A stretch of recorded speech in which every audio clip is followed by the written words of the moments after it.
ओम गुरुभ्यो नमः ओम गम गणपतये नमः ओम हुम हनुमते नमः ओम रम रामाय नमः ओम मातेश्वरी नमो नमः ओम मातृपितृचरणकमलेभ्यो नमो नमः ओम शांति शांति शांति।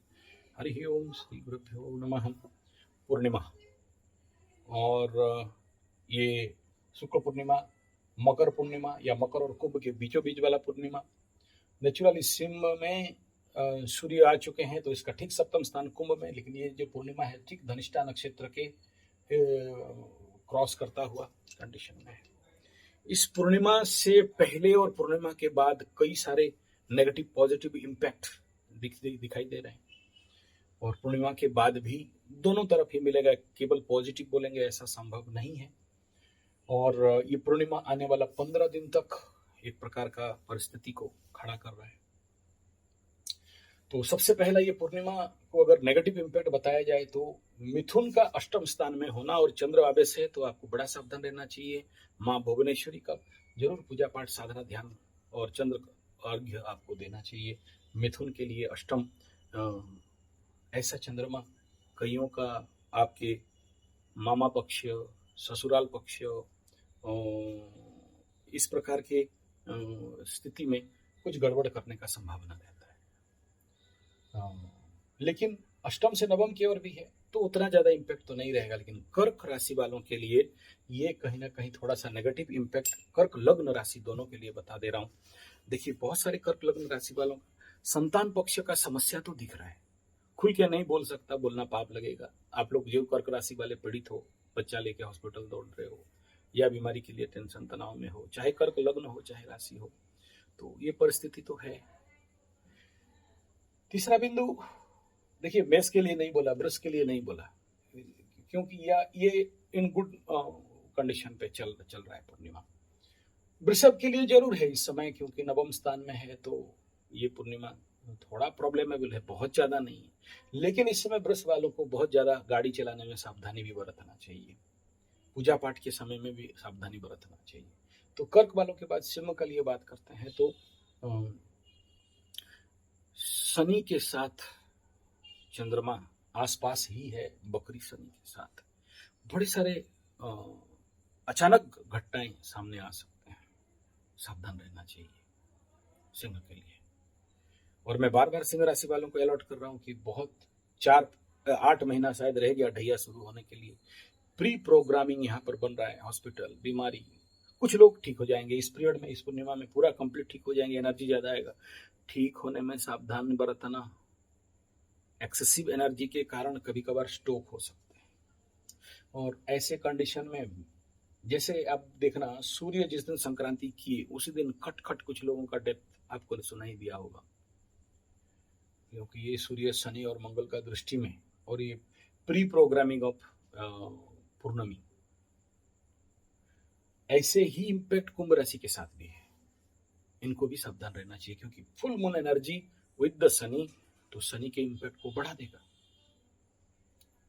तो अब ये जो 7.5 टाइम पीरियड है, जैसे मकर राशि, कुंभ राशि, मीन राशि, मकर का चलो उतना नहीं भी होगा, लेकिन यहाँ एक बड़ा बात मकर के लिए बोल देना चाहता हूँ। द्वितीय शनि शोक बोलते हैं, और यहाँ फुल मून हो रहा है। फुल मून होना, पूर्णमी होना साल में नेचुरल बात है।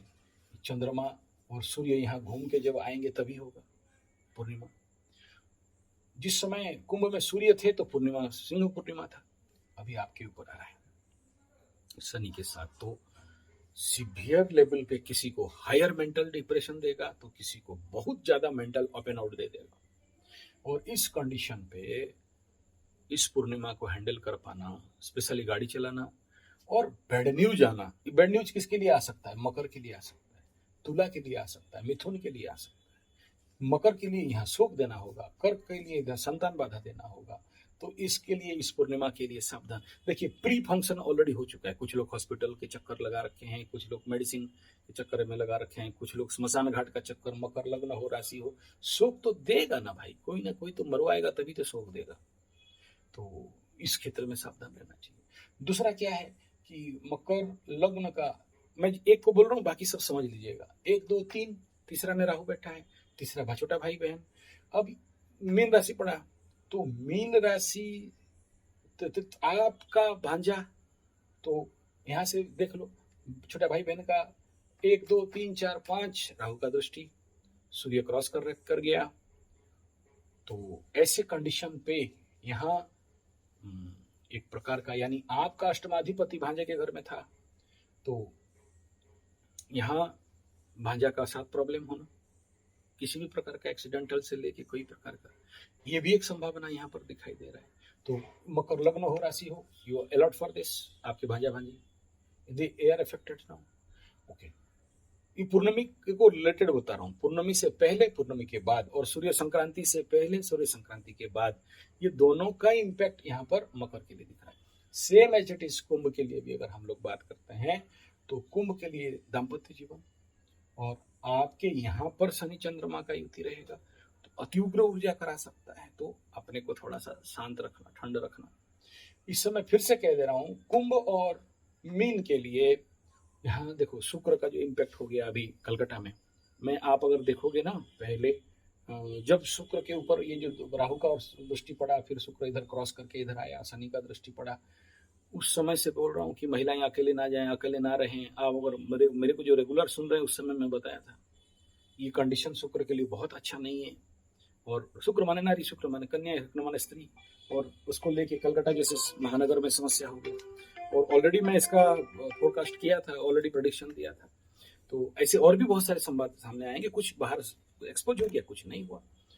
ओके, ये 7.5 वालों के लिए बहुत ज्यादा सावधानी रहना है। एग्जैक्टली मीन का भी कंडीशन ठीक ऐसे ही दिखाई दे रहा है। कोई हॉस्पिटल में दौड़बाजी, अच्छा ये तो द्वादश में पूर्णिमा होगा, तो खर्चा में बढ़ोतरी, और लॉसेस में बढ़ोतरी, हॉस्पिटल में मूवमेंट, और मेंटल टेंशन, और सबसे इंपॉर्टेंट यहाँ कुंभ मेन और मेष, लबरा लबरी से धोखा का संभावना हो।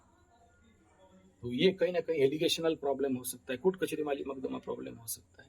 तीसरा है कि पूर्णिमा आ रहा है, तो इसमें इस 7.5 वालों के लिए एक प्रकार का, कुछ लोगों के लिए, सबके depend about the only severe mental depression या अति उग्र मानसिकता, ये दो चीज से बचने का बहुत आवश्यकता है। धन्यवाद, नमस्कार।